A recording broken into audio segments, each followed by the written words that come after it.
Good day everyone, we are from Group Cincai and today we will give a short introduction about the neural networks.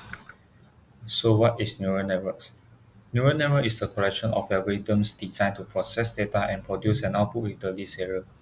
It is from the base of deep learning, a subfield of machine learning and inspired by the structure of a human brain. Next we go for the architecture of neural network.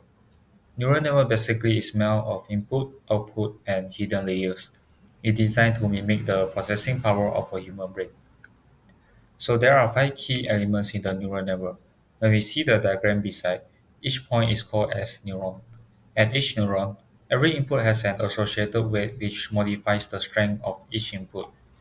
The second element is weighted factor that transforms the input data within the network's hidden layers. The weighted factor will allocate at each line between the neurons. The third element is input layer. These layers neurons take in information and send it to the network's other levels. The number of neurons in the input layer must equal the number of features. The second last element is output layer.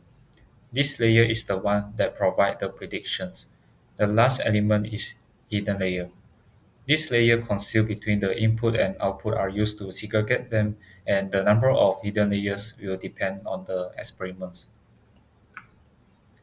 When learning about neural networks, we will come across two essential terms describing the movement of information, which are in feed-forward and backpropagation. Feed-forward is the information flows in only one direction from the input layer through one or more hidden layers to the output layer. For the backpropagation is adjusting the weights and bias of the neural network based on the error between the predicted output and actual output. Next, we'll move on to the activation function. So why do neural networks need the activation function? The purpose of an activation function is to introduce nonlinearity into the output of a neuron. And the role of activation function is to transform the sum-weighted input from the node into an output value to be fed to the next hidden layer or as output. There are several types of activation function as the diagrams below. Only the first one is linear activation function and the others is nonlinear activation function. The next one is the single layer feed-forward network, which also called as single layer perceptron in machine learning. This type of network will only comprise two layers, which are input and output layer. The synaptic links carrying the weight connect every input neuron to output neuron but not vice versa. Despite two layers, the network is termed single layer since it is the output layer along which perform computation. However, there are some limitations in this type of network, which are it only can learn linearly separable functions and is unable to handle complex patterns and nonlinear relationships, such as SOR problem.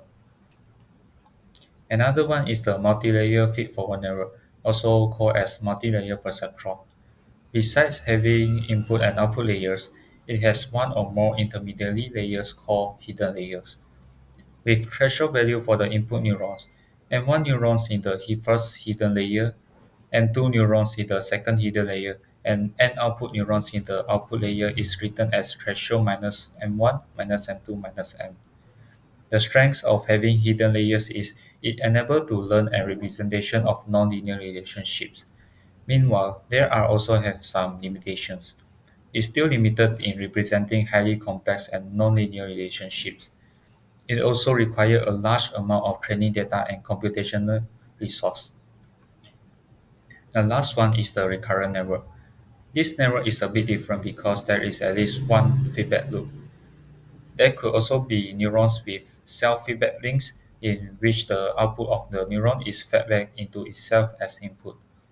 The limitations of recurrent network is it capturing long-term dependency in every long sequence and the computational intensity of training deep recurrent neural network. So after we understood the overall of the neural network, we can briefly understand how it works. As the example below is using 7 in the MNIST dataset and predict it using the neural network.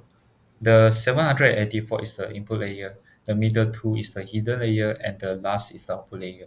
So it will go through each layer and do the predictions. Next, there are several advantages of neural network. First is it able to parallel processing, which means it can perform multiple tasks simultaneously at a time without affecting the system performance. Second is it is nonlinearity. It can model complex nonlinear relationships between inputs and outputs. It also can capture intricate patterns and make accurate predictions or classifications based on the input data. The third advantage is the adaptability and learning. Neural network have the ability to learn by itself from examples and adapt to changing environments. The last advantage is fault tolerance. It have the ability to work with insufficient or noisy data, and the entire output generation is not affected by the corruption of one or more than one neurons. Lastly, they will also have some disadvantage of neural network. First is the complexity and black box nature. Neural network is difficult to understand the internal workings of the network and the reasoning behind its decisions. In short, it means it is untraceable. Second is the training time and resource intensiveness. It can be computationally expensive and time consuming. It also relies on training data to learn and improve its accuracy over time.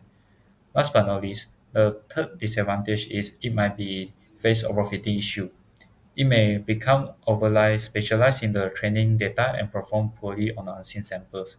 But regularization techniques and proper validation strategies can mitigate this issue. So that's all for the introduction of neural networks, and thank you for watching.